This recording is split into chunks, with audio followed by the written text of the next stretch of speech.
Malam itu, suasana sepi mencekam di desa Sukamaju.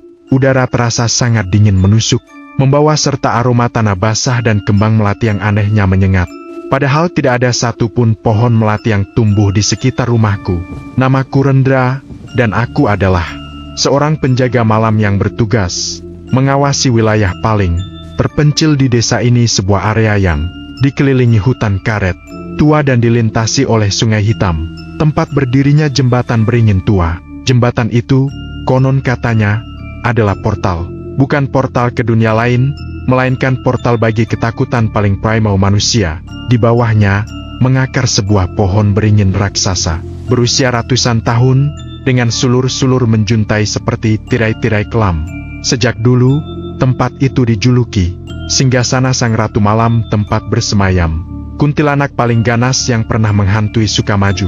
Tepat pukul 1 dini hari, aku memulai patroli keduaku. Sentuhan pertama kali yang kurasakan bukanlah hawa dingin, melainkan rasa berat yang menekan dada. Itu adalah pertanda. Setiap kali aura kuntilanak itu mendekat, hatiku seolah diremas oleh tangan tak kasat mata. Aku mengayunkan senter ke depan. Cahayanya berjuang menembus kabut tipis yang tiba-tiba muncul. Padahal sebelumnya langit cerah. Mataku terfokus pada jembatan beringin tua yang berdiri kokoh di kejauhan. Siluet hitam pekat di bawah bulan sabit yang bersembunyi. Tiba-tiba, suara itu datang. Awalnya hanya rintihan samar yang terdengar seperti angin berdesir melewati dedaunan. Namun, rintihan itu perlahan berubah menjadi tangisan pilu seorang wanita yang patah hati, memanggil-manggil nama yang tidak jelas. Tangisan itu bergema, bukan di udara, melainkan langsung di dalam rongga kepalaku, membuat gendang telingaku berdenging nyeri. Aku membeku di tempat. Instingku berteriak untuk lari, tapi kakiku terasa seperti tertanam di lumpur kental. Aku tahu, jika suara tangisan itu terdengar jauh, berarti dia berada sangat dekat denganmu. Dan kali ini, suara itu terdengar seolah berasal dari seberang jembatan, jauh di dalam hutan. Padahal aku hanya berjarak beberapa puluh meter dari pangkal jembatan itu sendiri.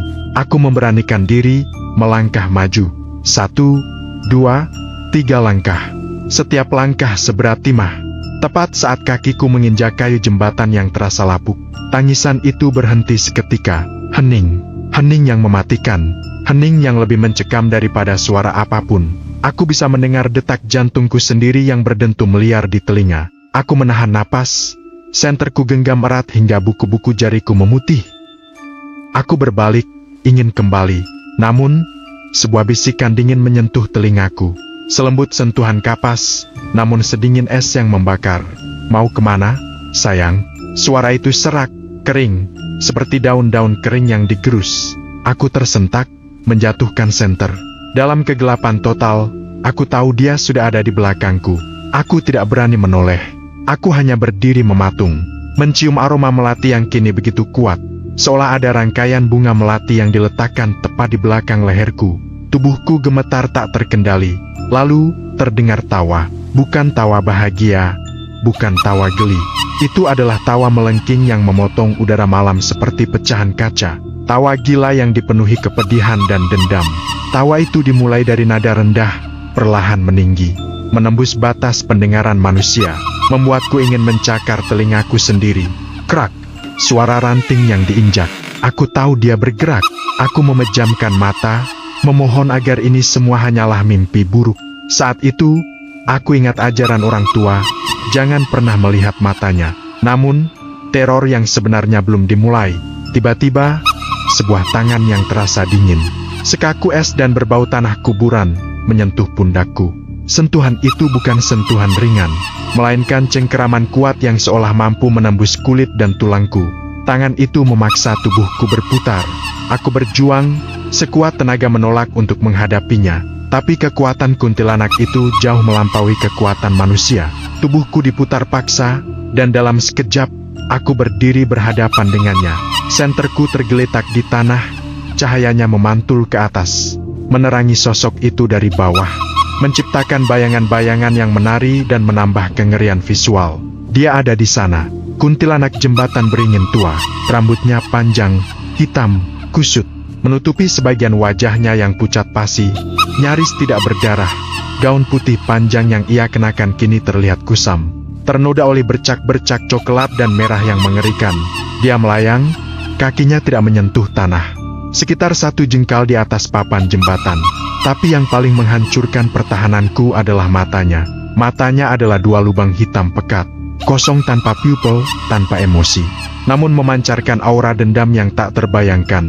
Saat tatapan kami bertemu, aku merasakan gelombang dingin yang dahsyat menyerbu tubuhku, membekukan darah di nadiku.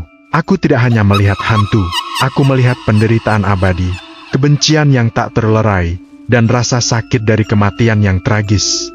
Dia tidak berbicara, hanya menatapku dengan tatapan kosong yang mematikan itu.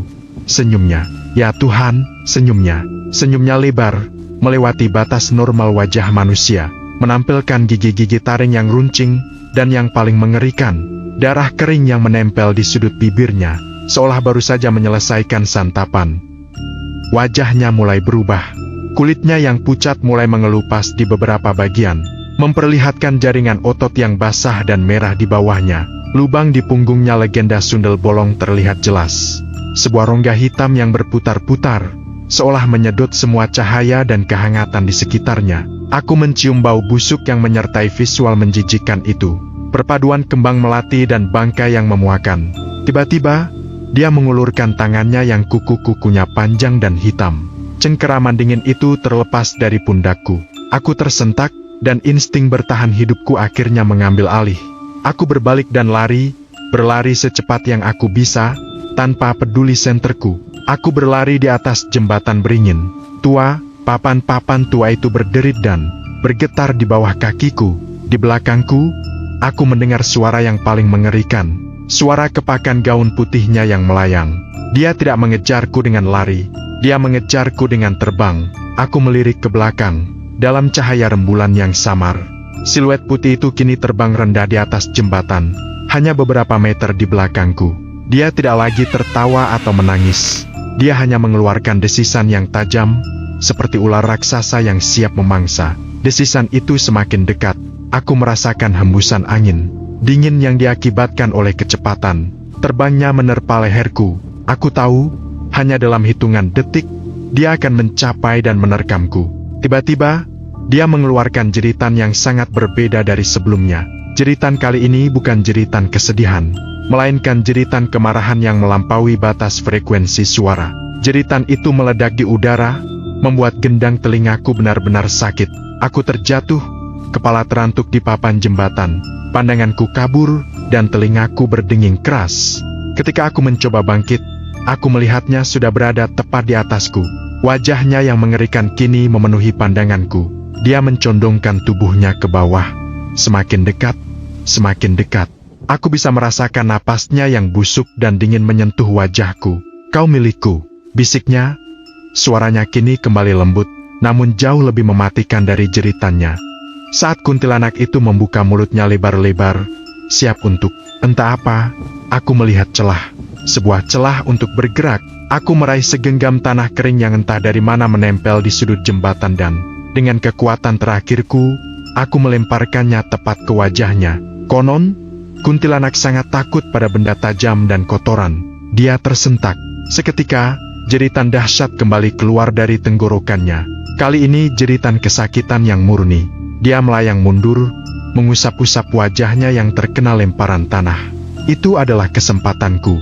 Aku melompat berdiri, mengabaikan rasa sakit di kepala, dan lari sekencang-kencangnya menuju ujung jembatan. Aku terus berlari, tidak berani melihat ke belakang lagi, hingga mencapai pos jagaku. Aku mengunci diri di dalam pos, terengah-engah, tubuhku bergetar hebat. Aku mendengar suara tawa melengking itu lagi. Kini berubah jauh dari jembatan, seolah ia kembali ke pohon beringinnya, puas karena telah menorehkan teror yang mendalam. Keesokan paginya, aku ditemukan pingsan di pos. Aku tidak bisa menjelaskan apa yang terjadi. Yang aku tahu, sejak malam itu, setiap kali aroma kembang melati menyengat di tengah malam, aku merasakan dinginnya cengkeraman es di pundakku. Aku tidak lagi berani mendekati jembatan beringin tua. Aku tahu, Ratu malam itu tidak akan pernah lupa siapa yang telah melihat matanya. Dan dia akan selalu menunggu, siap menerorku lagi, dengan tangisan dan tawa melengkingnya yang siap merobek kewarasan. Teror itu abadi,